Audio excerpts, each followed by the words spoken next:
the lights on. It's gonna be okay. হঠাৎ মাঝরাতে আগুন ধরে যায় ঘরটিতে। ধোঁয়ায় চারদিক অন্ধকার।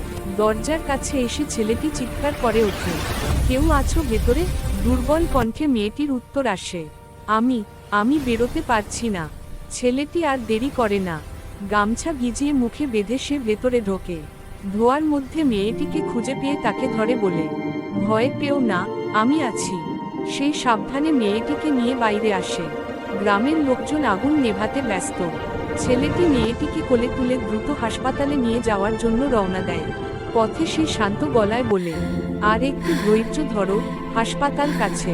মেয়েটি চোখ মেলে তাকিয়ে শুধু বলে, ধন্যবাদ। হাসপাতালে পৌঁছে ডাক্তাররা তাকে দায়িত্ব নেয়। ছেলেটি বাইরে দাঁড়িয়ে স্বস্তির নিঃশ্বাস ফেলে, আজ অন্তত একটি জীবন রক্ষা পেল।